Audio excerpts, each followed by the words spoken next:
السلام علیکم ورحمۃ اللہ وبرکاتہ۔ FKGN Islamic official YouTube channel میں آپ کا سواگت ہے۔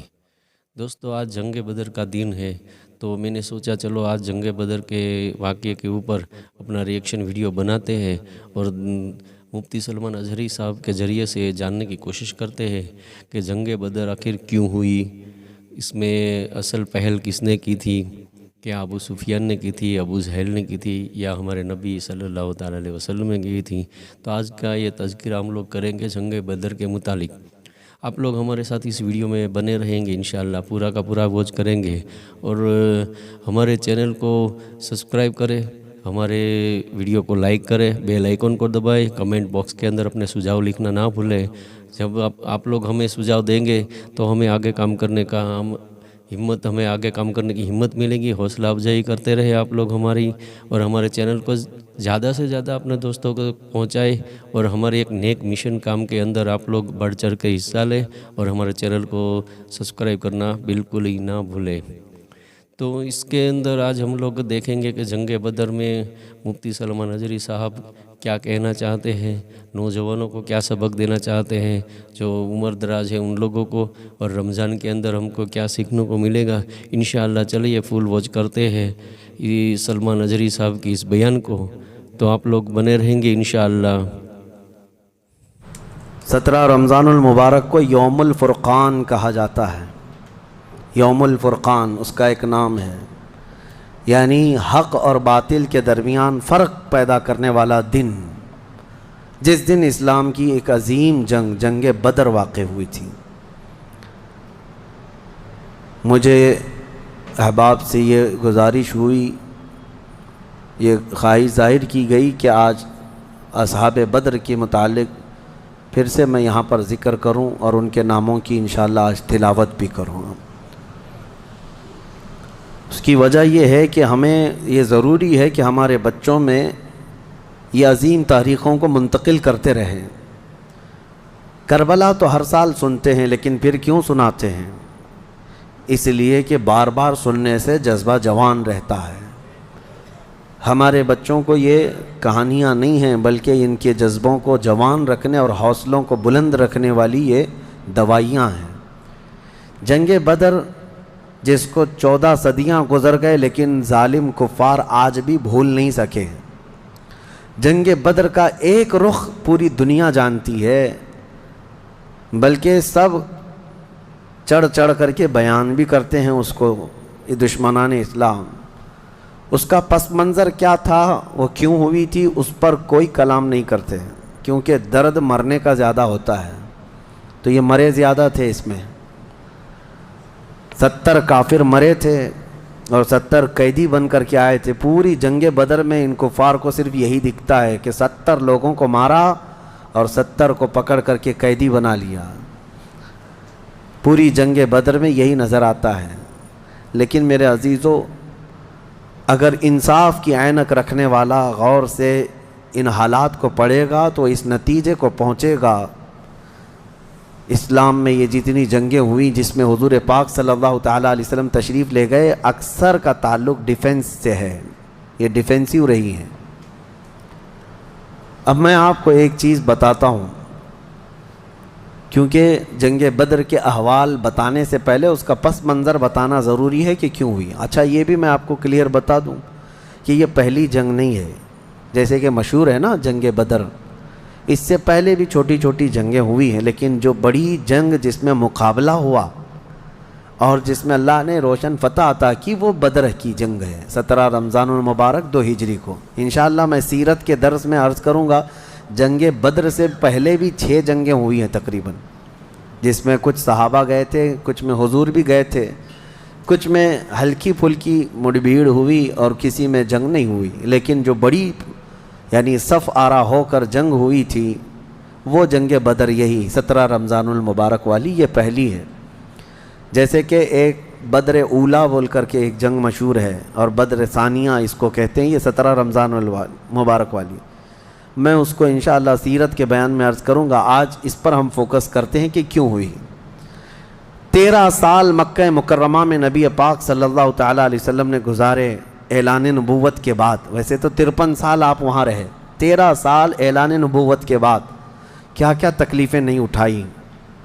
آپ نے سیرت کے درس میں بھی سنا ہوگا اس رسول محترم صلی اللہ تعالیٰ علیہ وسلم کو مارا بھی گیا, پیٹا بھی گیا, ان کے ساتھیوں کو طرح طرح کے عذابات دیے گئے. تاریخ آج محفوظ ہے لیکن ظالموں کو یہ نظر نہیں آتا آتنک کون پھیلایا ہوا تھا. یہی کفار تھے, یہ مشرکین تھے, یہ دہشت گرد تھے. مجھے بتاؤ, رسول پاک کے غلاموں کو سولی پر لٹکا کر ان کی ناک کاٹنا, ان کے کان کاٹنا, ان کے ناخنوں کو پکڑ سے کھینچنا, کیا یہ دہشت گردی نہیں ہے؟ حضور پاک صلی اللہ تعالیٰ علیہ وسلم کے چہیتے صحابی حضرت عمار بن یاسر کو انہوں نے آگ میں جلایا تھا. حضرت بلال حبشی کو تو روزانہ رسی پیر میں ڈال کر کھینچا جاتا تھا. حضرت عامر بن فہیرہ, حضرت ابو فقیہہ, حضرت خباب ابن الارت, حضرت خبیب ابن عدی, حضرت سیدہ سمیہ, ان کو تو گھوڑے کے پیروں میں باندھ کر کے شہید کر دیا گیا تھا. کیسے طرح طرح کے عذابات دیے تھے کفار مکہ نے. ایک دو نہیں ہے, ظلم کی ایک لمبی داستان ہے. اور پھر پلس اس پر نبی پاک صلی اللہ علیہ وسلم کو ان کے خاندان سمیت سوشل بائیکاٹ کر کے رکھنا. حضور نے 3 سال تک 2 پہاڑیوں کے بیچ کے درے میں گزارے ہیں, اور ایسے کہ پورے مکہ والے پہرا لگا کر بیٹھتے تھے 24 گھنٹے تک نگرانی کہ کوئی جا نہ پائے حضور تک, ان کے خاندان تک. ان دنوں میں نبی پاک صلی اللہ علیہ وسلم پتے کھاتے رہے اور چمڑوں کو ابال کر کے پانی میں وہ کھاتے رہے. 3 سال گزرے ہیں. جبکہ مشرکین مکہ میں سے ہی کچھ اہل خیرت جو تھے انہیں رحم آ گیا ان معاملات کو, اور انہوں نے یہ معاہدہ توڑا. وہ آ کر کے, کوئی دوسرے نہیں, صحابہ نے نہیں, جو کافر تھے انہی میں سے 10-12 لوگ, انہوں نے دیکھا اتنی تکلیف یہ ہم میں ہی سے تو ہیں, اور وہ بھی قریش خاندان جو ہم میں سے سب سے معزز خاندان ہے, اس کا ایسا بائیکاٹ کرنا کہ ان تک ایک چاول کا دانہ نہ پہنچے. یہ کیسی مصیبتیں ڈال کر رکھی گئیں اپنے بھائیوں پر. مشرکین نے خود یہ توڑا تھا معاہدہ, اور پھر ان کو ہر طرح کے سہولیات مہیا کر دی تھی حضور کے خاندان کو. یہ تکلیفیں 70 صحابہ مکہ چھوڑ کر کے حبشہ جا چکے تھے ہجرت کر کے. معمولی بات ہے, آپ کے محلے سے 4 لوگ جائیں کیا حالات ہوتے ہیں. یہ آج ظالم کتے جو ہے گھروں کے دروازوں پر زبردستی کا بورڈ لگا کر کے پلائن کرتے رہتے ہیں, ہاں, کہ یہاں سے محلہ خالی ہو رہا ہے مسلمانوں کی وجہ سے, ایک ہندو گھر یہاں سے شفٹ ہو رہا ہے, ہجرت کر رہے ہیں, مائیگریٹ کر رہے ہیں. یہ ناٹک ہے, کوئی چیز نہیں. کبھی تم نے تاریخ یہ بتائی کہ 70 صحابہ جو اپنا گھر بار سب چھوڑ کر, جس میں خود رسول اللہ کی بیٹی بھی ہے, حضرت رقیہ اور حضرت عثمان غنی, دونوں حضور کے داماد بھی, حضور کی بیٹی بھی ہیں, یہ حبشہ چلے گئے تھے ہجرت کر کے. حضور صلی اللہ علیہ وسلم کے خاندان کے کتنے لوگ, حضرت جعفر طیار مولا علی کرم اللہ وجہہ الکریم کے سگے بھائی ہیں. حضور پاک صلی اللہ علیہ وسلم کے خاندان کے کتنے لوگ نکل کے جا چکے تھے حبشہ میں, ایتھوپیا. عرب لوگ افریقہ میں جا کر کے رہ رہے ہیں. اور پھر اس کے 3 سال کے بعد حضور خود ہجرت کر کے چلے گئے مدینہ. تو حضور ہجرت کر کے گئے تو کیا اکیلے گئے؟ 1 سال نہیں گزرا تھا کہ مکہ میں جتنے مسلمان تھے سب کے سب ہجرت کر کے مدینے چلے گئے. مکہ والوں کو سکون سے رہنا چاہیے نا, بات ہو گئی نا. میں آپ کو بتا دوں, کفار و مشرکین کبھی کسی بات سے راضی نہیں ہوتے, اور نہ کبھی یہ سکون, ذہنی سکون ان کو نہیں حاصل ہو سکتا. تم اگر کوئی محلہ چھوڑ کر کے بھی چلے گئے تو تمہارے سے دشمنی ان کی کم نہیں ہوتی. جو دشمن ہے وہ دور بیٹھ کر کے ہی جلتا رہتا ہے کہ وہاں سکھ سے کیوں رہ رہے ہیں یہ لوگ, یہاں سکون سے کیوں رہ رہے ہیں لوگ. مدینے جب رسول پاک اور ان کے صحابہ گئے تو مکہ والوں کو تو جو معاملہ تھا ختم ہو گیا. جن سے تمہاری روزانہ لڑائی ہوتی تھی وہ جا چکے, نہ ان کے صحابہ ہیں نہ وہ رسول پاک وہاں پر ہیں. نہیں, اس کے باوجود ان کفار مکہ نے کیا کرنا شروع کیا, 10 لوگ 15 لوگ 20 لوگ کبھی جتھا بنا کر کے مدینے تک جاتے تھے. رات کے وقت وہاں کے مسلمانوں کے باغیچے کھجوروں کے جلا کے آ جاتے, اور کبھی اگر 2-4 صحابہ مسلمان باہر نظر آتے تو ان کو پکڑ کر پیٹتے تھے, مارتے تھے. کہاں پر؟ مدینے میں جا کر. جب اس قدر ظلم بڑھ گیا تب میں آپ کو بتاؤں 13 سال کے بعد اللہ نے جہاد کا حکم نازل فرمایا. اے محبوب کھڑے ہو جائیں اور جو آپ سے لڑ رہے ہیں ان سے مقابلہ فرمائیں۔ 13 سال تک تو کبھی لڑنے کا حکم نہیں آیا۔ مدینہ طیبہ میں جانے کے بعد جب مسلمانوں کی اپنی ریاست بن گئی، وہاں اپنی ایک حکومت اسٹیبلش ہو رہی ہے، تب یہ جا کر کے اگر اس کے اندر دسیسہ کاری کریں، پیوند کاری کی بجائے وہاں جا کر کے شب خون ماریں رات کے وقت، تو پھر اللہ تعالیٰ کا حکم نہیں آئے گا۔ میں اس سے قبل ایک مثال سے پوچھا تھا آپ کو، یہ کہتے ہیں نا، آج بھی ہم نے 22ویں پارے میں ایک آیت پڑھی ہے، ملعونین اینما ثقفوا اخذوا وقتلوا تقتیلا۔ اس کو وہ 26 آیتوں میں گناتے ہیں جس کو یہ لوگ کہتے ہیں آتنک کا بڑھاوا دیتی۔ اللہ نے فرمایا لعنت کیے ہوئے لوگ ہیں یہ سب، جہاں پائے جائیں پکڑے جائیں اور ٹکڑے ٹکڑے کر کے مارے جائیں۔ یہ آیت ہے، اور یہ کہتے ہیں کہ یہ دیکھو آتنک کو بڑھاوا دیتی، یہی دیکھ کر کے مسلمان کاٹتے ہیں سب کو۔ میرے عزیزو، آیت جو نازل ہوئی کب ہوئی؟ یہی میں نے آپ کو یہی مثال اس سے قبل بتائی تھی۔ ہمارا دیش، ہمارا ملک امن و امان کے ساتھ رہ رہا ہے، 4 لوگ بھی اگر دشمن ملک کے ہمارے ملک میں داخل ہو جائیں تو ہائی اتھارٹی کیا حکم دے گی؟ سپریم کورٹ ہو یا وزارت داخلہ، ہوم منسٹری ہو یا کوئی بھی ڈپارٹمنٹ کے لوگ کیا حکم دیں گے؟ یہ 4 دشمن جہاں پائے جائیں ان کو پکڑو اور مار دو۔ پولیس کو تو آن دا اسپاٹ شوٹ کرنے کا حکم ہوگا، انکاؤنٹر کر دیں ان کا۔ کیوں؟ ہمارے ملک کا نقصان کر سکتے ہیں۔ یہی بات تھی مدینے میں جا کر کے جب مکہ کے کفار نقصان کر رہے تھے، صحابہ کو مار رہے تھے، حکم آیا کہ اب ان کے ساتھ نرمی نہیں، اب ان کے ساتھ لڑو اور اپنی جان کی حفاظت کرو۔ آج ہر ملک اتنا ڈیفنس کا اختیار رکھتا ضرور ہے۔ جاؤ گھس کر کے دکھاؤ کسی ملک میں، بغیر ویزے کے جائیں گے تو پکڑ کر کے مار ڈالیں گے، بارڈر کراس کرو تو شوٹ کر دیں گے، جبکہ چوری کرنے کی نیت نہ ہو تب بھی۔ لیکن اسلام جو مارنے آ رہے تھے ان کو مارنے کا حکم دیا۔ اب سنو بدر کیوں ہوئی تھی؟ مسئلہ یہ تھا، 2 ہجری تھی، مکہ مکرمہ میں قافلہ تجارت کا قافلہ ملک شام جا رہا تھا۔ اچھا، اب شام کا جو لوکیشن ہے وہ مدینہ کے پاس سے ہو کر گزرتا ہے۔ راستہ ایک شاہراہ ہے، یعنی جس کو کہتے ہیں ہائی وے، سب سے بڑا انٹرنیشنل ہائی وے اس زمانے کا، وہ مدینہ کے پاس سے گزرتا تھا۔ تو ملک شام تجارت کے لیے جو جانے والے ہوتے تھے مکہ سے، وہ اسی راستے سے جاتے، مدینہ کے پاس سے قریب سے گزرتا۔ قریب کا مطلب بہت قریب بھی نہیں۔ تو نبی پاک صلی اللہ علیہ وسلم نے فرمایا جب تک ہمارا مکہ والوں سے امن کا ایگریمنٹ نہ ہو جائے، معاہدہ نہ ہو جائے، ہم ان کا ہر راستہ بھی روکیں گے، ہم ان کا راستہ بھی روکیں گے۔ ہوتا ہے یا نہیں؟ اگر آپ کا کسی دوسرے سے جھگڑا ہو جائے تو آپ آس پاس کے راستے بھی بلاک کر دیں گے کہ دشمن ادھر کے راستوں کو بھی استعمال نہ کرے۔ یہی معاملہ تھا۔ حاج جو ہے، دنیا کو میں بتاؤں، یہ راستہ روکنے والی بات کو بھی میں بتاتا ہوں۔ کہتے ہیں کہ مکہ والے تجارت کے لیے ملک شام جا رہے تھے تو ان کا راستہ روکنے کا کیا حق تھا؟ مدینے والوں کو کیا حق تھا؟ آج مجھے بتاؤ، جس ملک سے تمہاری دشمنی ہو جائے، کیا وہ اپنا فلائی زون تمہیں یوز کرنے دے گا؟ تمہارا پلین بھی اڑ کے جا سکے گا اس ملک کے اوپر سے؟ سعودی نے تو ابھی بین کر رکھا تھا قطر کو، اس کا نہ پلین اترتا نہ ہی ہوائی اسپیس استعمال کر سکتا تھا۔ قطر جو ہے کوئی چیز استعمال نہیں کر سکتے۔ ان کی آپسی دشمنی میں جب یہ راستے بند کر سکتے ہیں، آپسی دشمنی تھی، یہ کون سی اسلام اور کفر کی دشمنی؟ اسی طرح سے ایران پر جو پابندیاں ہیں، ایران کا ایک جہاز جس سے اس کے سفارتی تعلقات نہیں، کیا وہ اسرائیل کے اوپر سے اڑ سکتا ہے؟ نہیں اڑ سکتا۔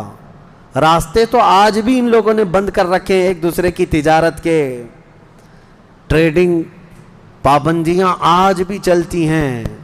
1400 سال پہلے جب نبی پاک صلی اللہ علیہ وسلم نے صرف ان کا راستہ روکنے کی بات کی، تو آج یہ پوری دنیا کے جو ماڈرن اپنے آپ کو کہتے ہیں اور بہت زیادہ ویل ایجوکیٹڈ سمجھتے ہیں، ان کے پیٹ میں درد ہونے لگتا ہے کہ یہ کیسا راستہ روکنے والا کیا سسٹم تھا۔ راستہ روکنے والا وہی سسٹم تھا جو آج تمہارا باپ روکتا ہے، امریکہ۔ جس طرح سے لوگوں کے اوپر تجارت کی پابندیاں لگاتا ہے، جس طرح سے ہائی ڈیوٹی کسٹم لگا کر کے لوگوں کی اکنامک کو گراتا ہے، یہ تو وہی سسٹم ہے نا. لیکن نبی پاک صلی اللہ علیہ وسلم نے ایسا نہیں کیا تھا. صحابہ اکرام کو مدینے سے کہا کہ دیکھو اگر ان کا قافلہ تجارت کا شام جا رہا ہے تو ہم جائیں گے، راستہ روکیں گے. حضور اپنے صحابہ کو لے کر نکل پڑے. یہ 17 رمضان جنگ بدر کی بات نہیں کر رہا ہوں، اس سے پہلے کی بات کر رہا ہوں. 6 مہینے پہلے حضور گئے، چند مہینے پہلے یا چند دن پہلے، ایگزیکٹ نہیں کہہ رہا ہوں. تو ابو سفیان قافلہ تجارت کا جو لے کر جا رہا تھا وہ سپہ سالار یا امیر قافلہ تھا. اس کو خبر ہو گئی کہ نبی پاک صلی اللہ تعالیٰ علیہ وسلم اپنے صحابہ کے ساتھ میرا راستہ روکنے آئے ہیں، تو راستہ کاٹ لیا اور ملک شام دوسرے راستے سے پہنچ گیا. حضور پاک صلی اللہ علیہ وسلم کو نہیں ملا. حضور واپس مدینے آ گئے. کئی دن گزرے، ملک شام میں اس نے تجارت کی، خوب نفع کمایا اور واپس مکہ تو جانا تھا. تو مکہ جب جانے لگا تو پھر میرے آقا کو خبر آئی. نبی پاک صلی اللہ علیہ وسلم نے پھر صحابہ سے کہا کہ چلو پھر سے اس کا راستہ روکتے ہیں. پھر گئے، لیکن اس بار ابو سفیان پھر خبر پا کر کے دوسرے راستے سے چلا گیا مکہ. لیکن مکہ پہلے ہی ابو سفیان نے قاصد بھیج دیا تھا، کہا تھا کہ محمد اور ان کے ساتھی تمہاری تجارت کو لوٹ لیں گے، ختم کر ڈالیں گے، قافلہ تمہارے ہاتھ نہیں آئے گا، تم ہماری مدد کے لیے آؤ. یہ قاصد مکہ جیسے ہی پہنچا وہاں کھلبلی مچ گئی. سب جمع ہو گئے جتنے خاندان تھے کہ ہمارا بھی مال ہے، ہمارا بھی مال ہے. اور ابو جہل تو بھڑکا رہا تھا، خوب بھڑکا رہا تھا.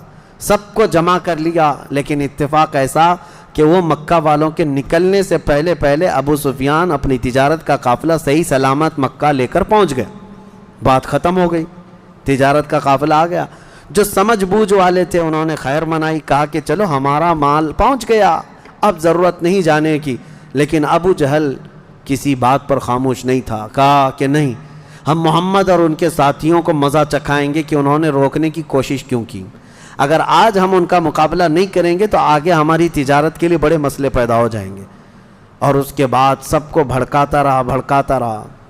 کتنے بہت سارے چھوڑ کر چلے گئے، لیکن پھر بھی ابو جہل کے بہکاوے میں جتنے آئے وہ 1000 کی تعداد میں تھے. اور وہ لوگ پورے ہتھیار سے لیس ہو کر ساز و سامان سب لے کر کے نکل پڑے مدینے آنے کے لیے، کہ مدینے جا کر کے ان کا سب اینٹ سے اینٹ بجا کر کے آئیں گے. اب نبی پاک صلی اللہ علیہ وسلم راستے میں نہیں تھے. 2 بار گئے اور واپس آئے، قافلہ روکنے کے لیے واپس آئے. لیکن جیسے ہی حضور کو یہ خبر ہو گئی کہ وہ لوگ مدینے پر حملہ کرنے کے لیے نکل رہے ہیں، اصل وجہ سن لیجئے بدر کی اصل وجہ.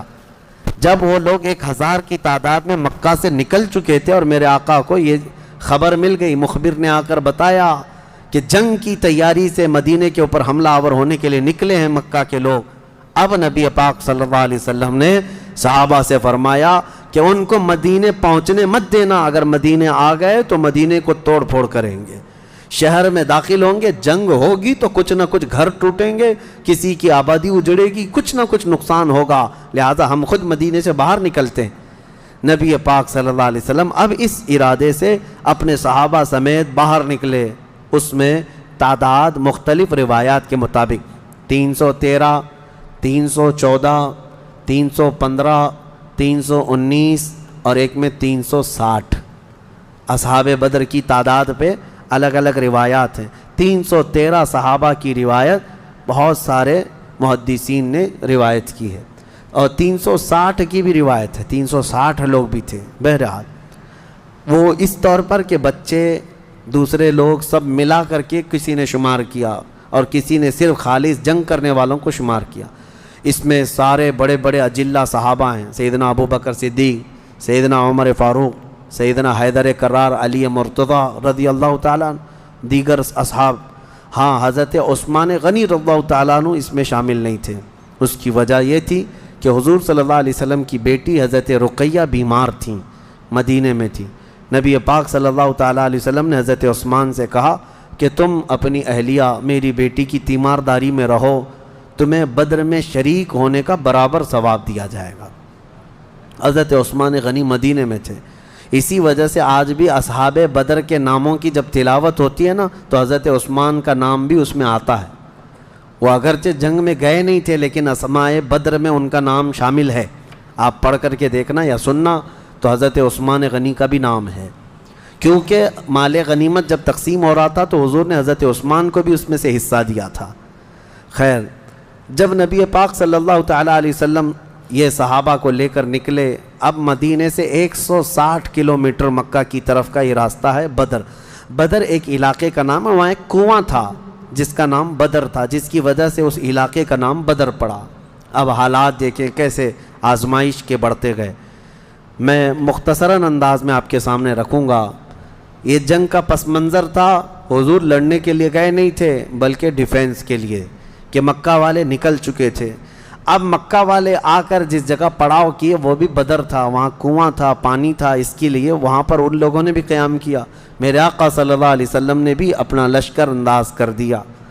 صحابہ وہاں پر اتر پڑے، سب کے خیمے لگ گئے اور کنویں کے پانی پر بھی قبضہ ہوا. اس کے بعد دیکھا صحابہ کے دل گھبرائے ہوئے تھے، کیونکہ حضور صلی اللہ علیہ وسلم اور صحابہ کو جو زمین ملی تھی وہ ریتیلی زمین تھی، بالو کی زمین، پاؤں دھس جایا کرتے تھے.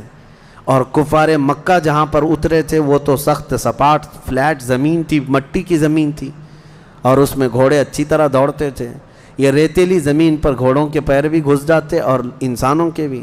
اچھا، یہ بات بھی میں بتا دوں، کل تعداد صحابہ اکرام رضوان اللہ تعالیٰ علیہ مجمعین کے ساتھ 313 صحابہ میں صرف 4 گھوڑے تھے.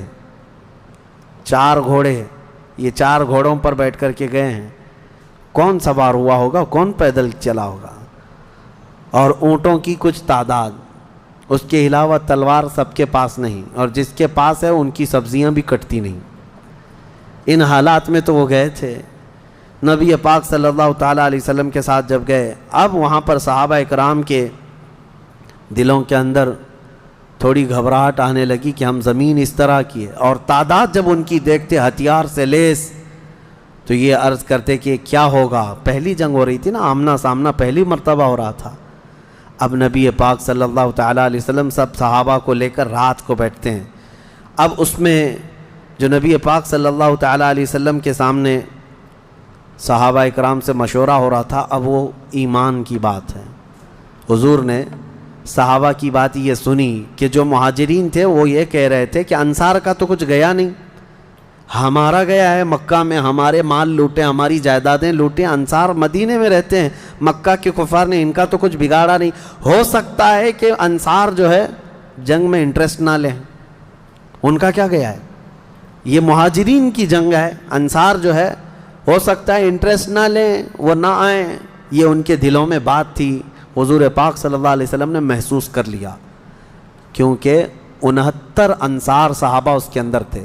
69 بڑی تعداد ہوتی، 70 صحابہ تقریباً انصار تھے. اب دلوں میں جب یہ بات آئی مہاجرین کے کہ پتہ نہیں ہے لڑیں گے کہ نہیں لڑیں گے، کیونکہ ان کا تو کچھ گیا نہیں ہے نا. جیسے آج لوگ کہتے ہیں میرا تھوڑی نا اس سے کوئی مسئلہ ہے. تو پھر نبی پاک صلی اللہ علیہ وسلم نے رات کے وقت انصار صحابہ کو پہلے بلایا. سب بیٹھے ہوئے تھے، مشورہ کرنا تھا. سید الانصار حضرت سعد ابن معاذ رضی اللہ تعالیٰ عنہ انصار کے سردار تھے. بلایا اور پوچھا کہ تمہارا کیا مشورہ ہے، آپ کا کیا مشورہ ہے جنگ کے سلسلے میں. سنو، حضور پاک صلی اللہ تعالیٰ علیہ وسلم کی بارگاہ میں حضرت سعد بن معاذ سب سے پہلا جواب کیا دیتے ہیں؟ کہتے ہیں یا رسول اللہ صلی اللہ علیہ وسلم، پورے انصار کی طرف سے تو میں ترجمانی کرنے کے لیے کھڑا ہوں، لیکن میرے آقا کیا ہم بھی کوئی پوچھے جانے کی چیز ہیں؟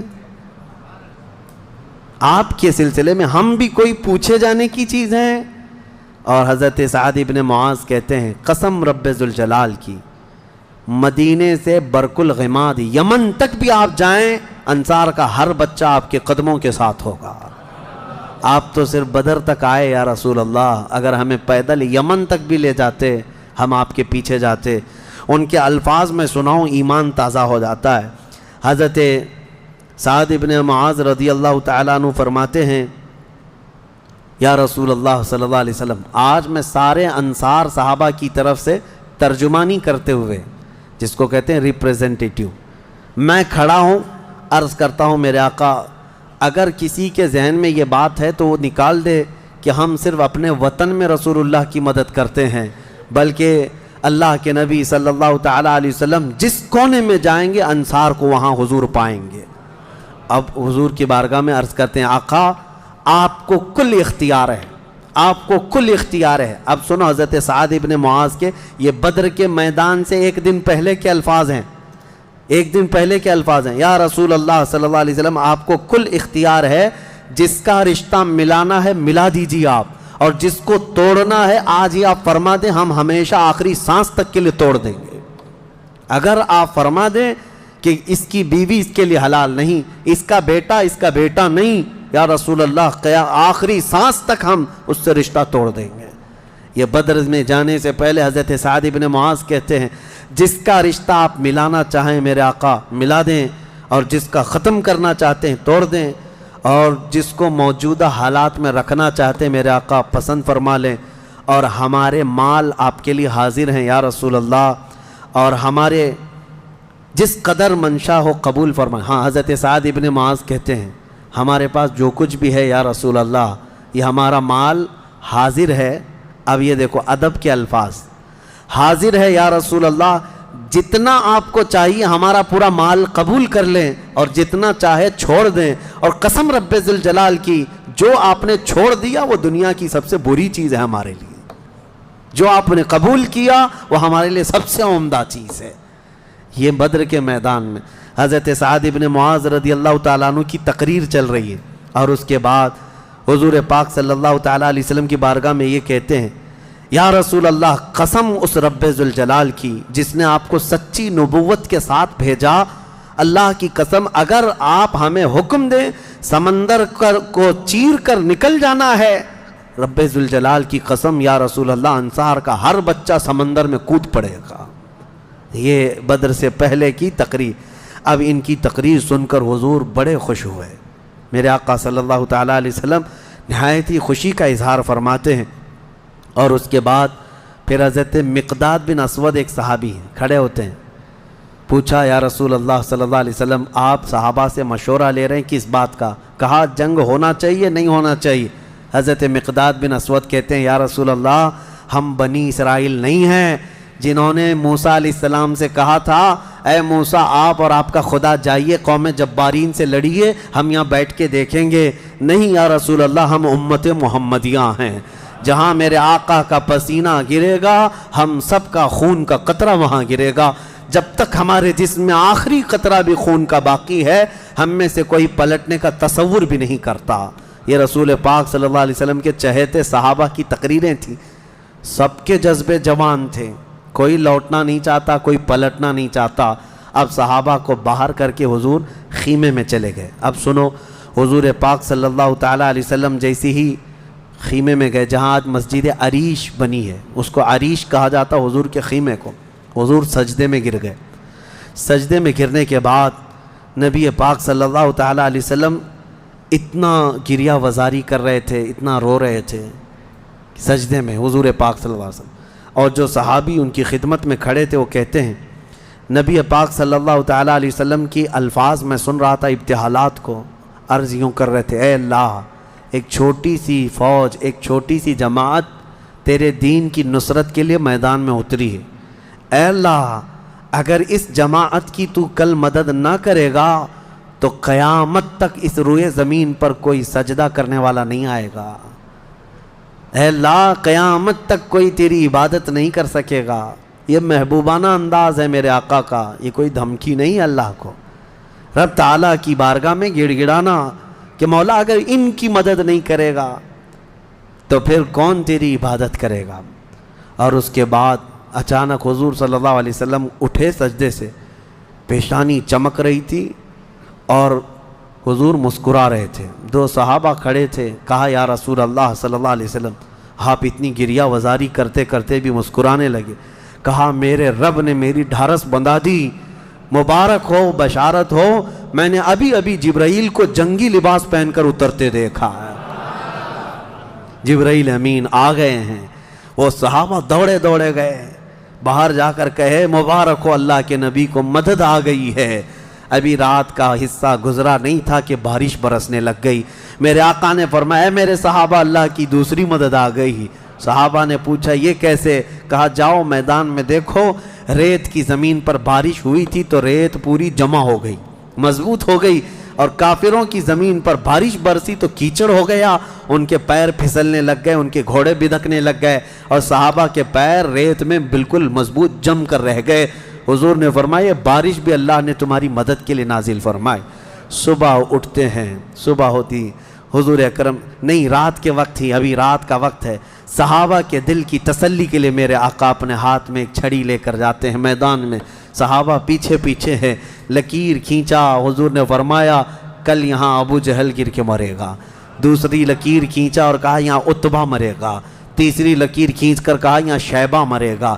یہ بڑے بڑے پہلوانوں کے نام حضور گنا رہے تھے، صحابہ دل ہی دل میں خوش ہو رہے تھے، ان کا یقین کامل اتنا تھا نبی نے جو فرما دیا وہ ہو کر رہے گا۔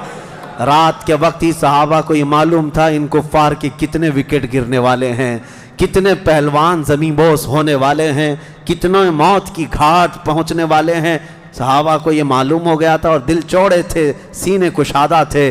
صبح ہوتی ہے، نبی پاک صلی اللہ تعالی علیہ وسلم ابھی اپنے خیمے میں تھے، عریش میں، میدان بدر کے خیمے میں تھے، ایک صحابی دوڑتے ہوئے آتے ہیں، آ کر کے بارگاہ مصطفیٰ میں عرض کرتے ہیں یا رسول اللہ صلی اللہ علیہ وسلم ہماری تعداد بڑھ گئی، ہماری تعداد بڑھ گئی۔ حضور پاک صلی اللہ علیہ وسلم سے وہ کہہ رہے ہیں پہلے کافروں کی تعداد اتنی زیادہ تھی، 1000 کی تعداد، صحابہ دیکھتے گھبرا جاتے، اور اس پر وہ کمینے کیا کر رہے تھے؟ رات بھر ناچ رہے تھے، گانے گا رہے تھے، کباب بھون رہے تھے، اور نعرے لگا رہے تھے جیت ہماری، جیت ہماری، جیت ہماری، جیت ہماری۔ ان کے الفاظ تھے، اشعار گنگنا رہے تھے، اور رات بھر کھانا پینا، رقص سرور، ڈھول باجے سب چلتا رہا، اور ادھر صحابہ عبادت میں مصروف ہیں، اللہ کی بارگاہ میں گڑ گڑا رہے ہیں۔ اور صبح جب ہوئی تو ایک صحابی دوڑتے ہوئے آئے، کہا میرے آقا ہماری تعداد بڑھ گئی ہے، 313 نکلے تھے لیکن میدان میں اب بہت زیادہ ہو گئے ہیں ہم لوگ۔ حضور پاک صلی اللہ علیہ وسلم نے فرمایا میرے چہیتے جاؤ، وہ ہماری تعداد نہیں، اللہ کے ملائکہ آ چکے، اللہ کے فرشتے آ چکے تمہارے اس فوج کے اندر۔ صحابہ کہتے ہیں جب میدان میں ہم اترے، اب یہ 17 رمضان المبارک جمعہ کا دن تھا، یوم البدر، یوم الفرقان جس کو کہتے ہیں۔ میرے عزیزو، اسلام کی عظیم تاریخ پنہاں ہے، اس میں عظیم تاریخ پنہاں ہے۔ نبی پاک صلی اللہ تعالیٰ علیہ وسلم کی طرف سے میدان بدر میں سب سے پہلے اترنے والے کون لوگ تھے؟ کون لوگ تھے؟ سب سے پہلے نبی پاک صلی اللہ تعالیٰ علیہ وسلم کی طرف سے حضرت امیر حمزہ رضی اللہ تعالیٰ عنہ، دوسرے حضرت ابو عبیدہ بن جراح، تیسرے حیدر کرار شیر خدا علی مرتضیٰ رضی اللہ تعالیٰ عنہ۔ یہ تینوں حضرات اترے، اور ان کے مقابل میں جو کفار آئے تھے وہ اپنے اپنے وقت کے بڑے بڑے پہلوان تھے، بڑے بڑے پہلوانوں کو انہوں نے اتارا تھا میدان بدر میں۔